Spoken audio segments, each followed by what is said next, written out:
Good afternoon. Today we will be covering nitrogen deposition and the nitrogen cycle. This is by myself, Jody Ogle, and Brenty Pond. The nitrogen cycle consists of 5 steps: nitrogen fixation, nitrification, assimilation, ammonification, and denitrification.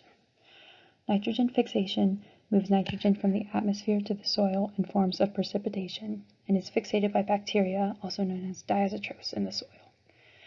Nitrogen must be converted from gaseous nitrogen, N2, to a form that can be absorbed by plants, usually ammonia.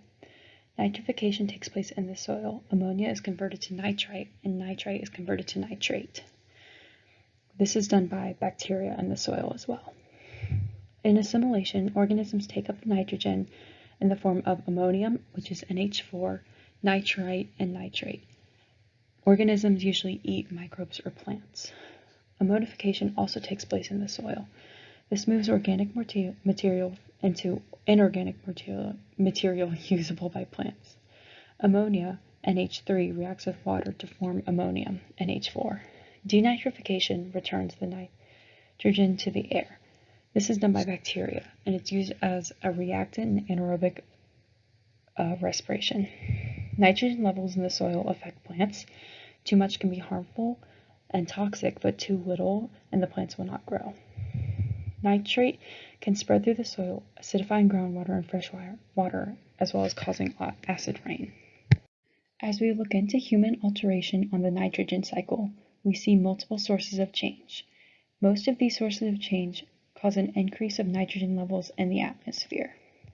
These include nitrogen fertilizer, which has been increased in use with industrialization. So from the 1940s to the 1970s, the use of nitrogen fertilizer has sharply increased. More recent increased use in developing countries than already developed countries, and nitrogen fixation will continue to increase as the amount of nitrogen fertilizer use increases. Fossil fuel combustion emits a small amount of N2 into the atmosphere, it's less than the nitrogen fertilizer, but is still a significant amount. Nitrogen fixing crops, such as legumes, fix atmospheric N2 into just nitrogen. The mobilization of nitrogen is human factors that are causing an increase in the availability of nitrogen.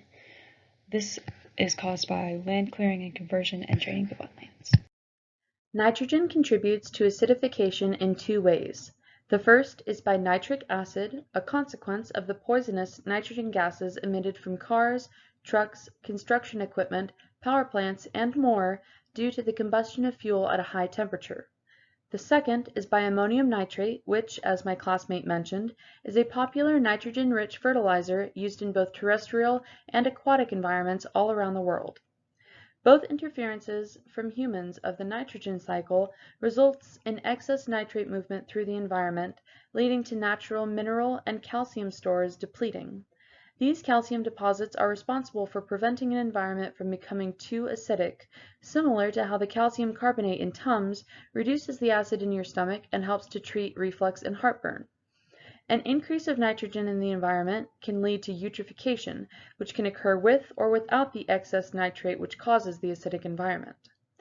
Eutrophication is an excess of nutrients in an environment, usually due to runoff or pollution from surrounding land, and is one of the best understood and well-documented consequences of how human interference affects the nitrogen cycle. Eutrophication presents a massive problem as it can cause overgrowth of algae and other plant life, which then uses up the majority of the available oxygen in an environment, resulting in the death of marine life such as fish, plankton, even coral, and other organisms that require oxygen to survive. Eutrophication is especially a problem in estuaries, or the areas of water where rivers connect to the ocean or another large body of water, as they are home to a huge variety of coastal and marine life. When eutrophication occurs in estuaries, it can disrupt entire coastal ecosystems due to decreased biodiversity. Nitrogen saturation describes the effects that changes to the nitrogen cycle can have on minerals and nutrients in a forest ecosystem. Nitrogen saturation can affect how well a forest is able to absorb nutrients and sustain plant life in general. If the soil or water becomes too acidic through either of the methods mentioned in the last slide, it can deplete the natural mineral stores and affect the growth of trees and shrubbery. Excess nitrogen availability causes trees to lose certain nutrients while gaining an excess of others, and can negatively affect the ways in which trees and foliage are able to photosynthesize, leading to higher tree mortality rates. In conclusion, while nitrogen is essential in sustaining many different aspects of life, ranging from agriculture to algae, it is clear that extensive alteration to the natural nitrogen cycle by humans can have devastating and long-term consequences on the environment.